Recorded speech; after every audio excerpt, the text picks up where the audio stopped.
Today's topic is, should you point your toes in a handstand? Does it matter if you point your toes in a handstand? And do you care?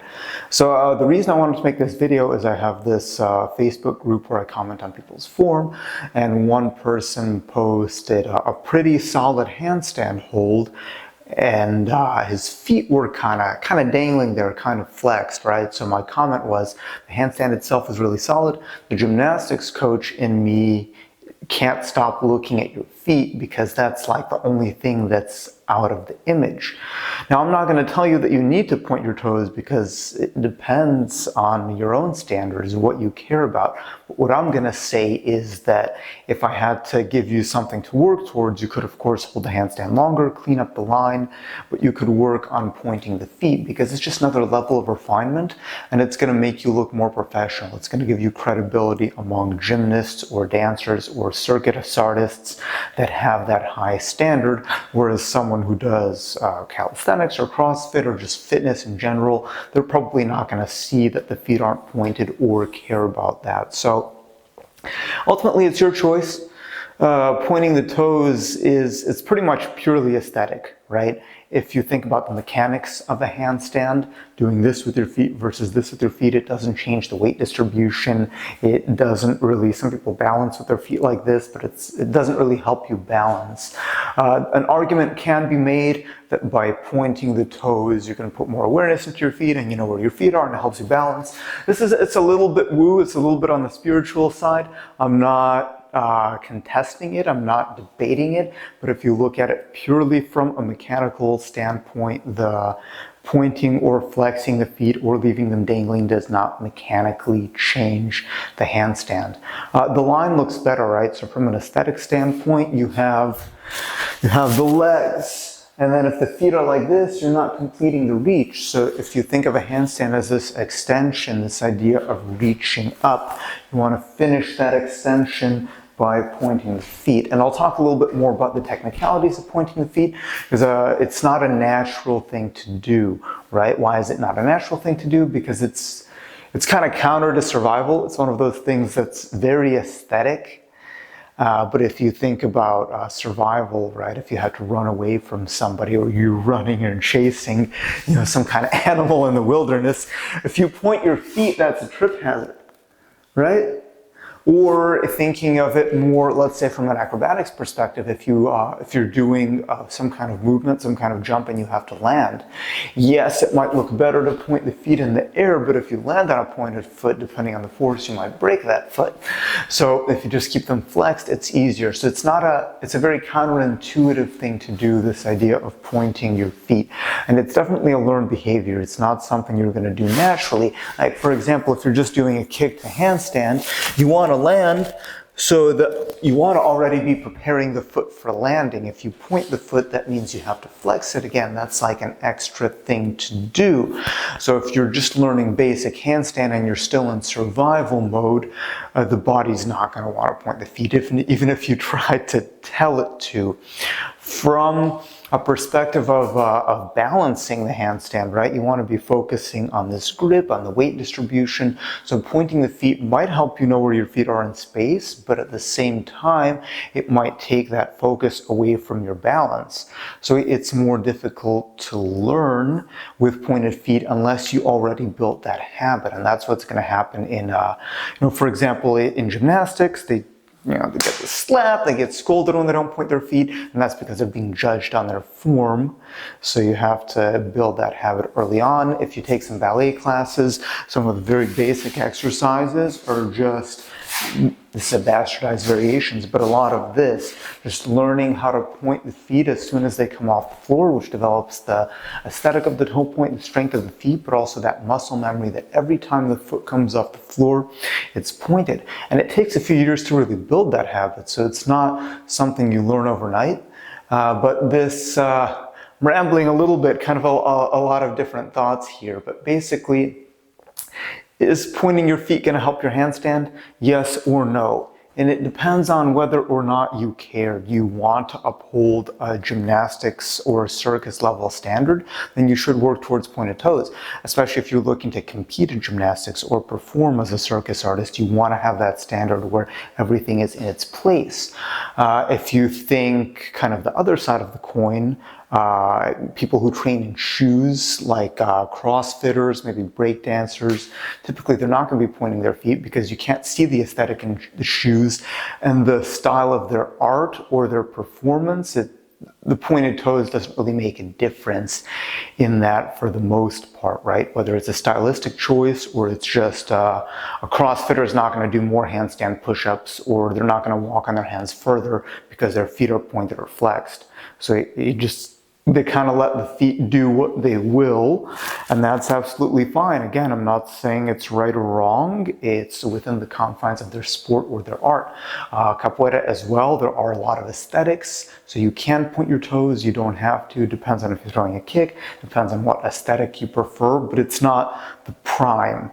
Like if a capoeirista sees you do a combo or a move, that's their eyes aren't going to be drawn to what the feet are doing. It's going to be the whole body, whereas someone who's a gymnast or a dancer is going to have generally a much bigger obsession with are the toes pointed or not, because that's a really important part of that aesthetic. So as always, it's just a couple things to think about. It's nothing that's going to make or break your handstand. It's kind of one of those details that maybe you don't care about it in the beginning. Maybe as you train more, you start to have better awareness. Like that's what happened to me, right? My first few years of handstand training, didn't really know what to do with the feet, didn't really care, just kind of let them dangle. Then I started getting into gymnastics. I started thinking about pointed feet. Once I started doing circus training and taking some dance classes, then it became a lot more specific on what the feet were supposed to look like. And it did take a couple years for it to click, to develop the toe point, but more so to develop the awareness of understanding whether the feet were pointed or not, and then having that control whether I want to turn that on or off. But yeah, just a couple things to think about. So the answer, should you point your toes in a handstand? General answer is yes, but it depends on your goals, how you're training, what you're training for, and how much you care. Now, I will give you a couple practical drills to help improve this idea of pointing your toes so you can understand it better. Okay, so here are a couple exercises to help understand what you're looking for in your toe point for your handstand and other skills, and how to develop that awareness. So the first thing is just kind of take your shoes off. Socks are okay, but better no socks. Just let your foot dangle, and kind of, you can do this sitting as well, right? What's your natural foot position? What does it do if you don't put any intention into it? And then what you're going to try to do is lengthen. So you're going to try to push the foot out as far as you can, and then push the toes out at the same time. And then you're probably going to cramp if you're not used to it. So you just hold for a couple seconds. Extend, point. Like I mentioned, part of it is genetics. So how far you can extend your ankle is generally a genetic factor. Some people have this crazy ankle extension, some people don't. It's not really something you can change without breaking the bones, basically, or to some degree you can mold it as a child, but I'm not going to get into that. So we have the two factors. We have the ankle extension and the feet. Now, one thing you want to look out for, because people who aren't used to pointing their feet, when they create that length, they tend to go inwards like this. This is what they call a sickle foot. See where it's a broken line. So what you want to think is the foot and the shin are on a straight line. I'm not going to get into technicalities. In ballet, they go a little bit this way. And I can't really talk in depth about ballet either because I've only had a few classes. But this is a stretch you can do for your feet, right? You can just stand, curl the toes under, extend, let it go, try to hold it until it cramps. Extend. If you want to get a little bit more intense, you can kneel and push down. Again, trying to make sure it doesn't sickle, trying to keep that straight line.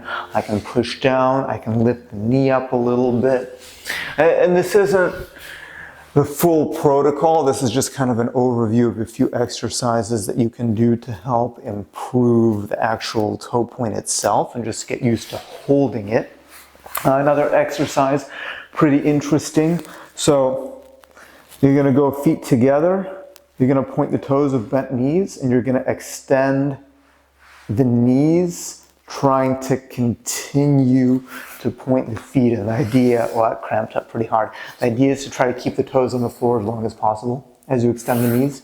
So that's another one to get used to. And even something simple like just laying down and reaching your feet and your toes up to the ceiling, or even doing it in something simple like a headstand where you don't have to focus on your balance. You just get used to what it feels like to do it, because you can improve your actual toe point a little bit, but it's more so you're improving your awareness of what it feels like to do it, so it becomes the new habit. And then eventually you can turn it off. So if I'm doing more organic movements, I'm not going to use toe point, but if I'm doing more traditional gymnastics movements, I will, and I have the awareness to turn that on or off because I've built that with training.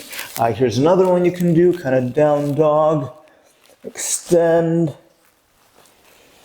Right, just getting used to feeling the difference and building this kind of unnatural position of your foot. And then the last one we're going to do is a little bit more specific to the handstand. And it's not even about the handstand, it's about just the awareness of the feet. So we're going to do this really slow kind of half kick up to handstand. You're going to lift your leg, the toes already pointed. You're going to come down, put the hands, switch. And when you switch, it's about the feet right now. It's not about the handstand. It's about pointing and then flexing, of course, to land. But the focus is not on the handstand itself. The focus is on what I'm doing with the feet as I go into that handstand. And I just keep doing a little bit of that, and I keep that focus, and eventually you start to build this awareness. And then you start to build this habit of the feet being pointed. And again, this is if you care, because it may not matter to you at all, and that's absolutely fine. But if you want that extra step of refinement, you want that extra street cred from the gymnasts and the dancers and the circus artists, it's something you can work towards. So yeah, a little bit of a rant on whether or not you should point the toes. Let me know your thoughts. I'm not trying to give an answer as always, but I'm trying to give several perspectives so you can decide your own answer. If you want to support me, I have ebooks, handstand courses. I'm getting back into workshops again, so stay posted for those. Other than that, I hope you enjoyed this video. I hope it made you think about things a little bit, and let me know what else you'd like to see on this channel.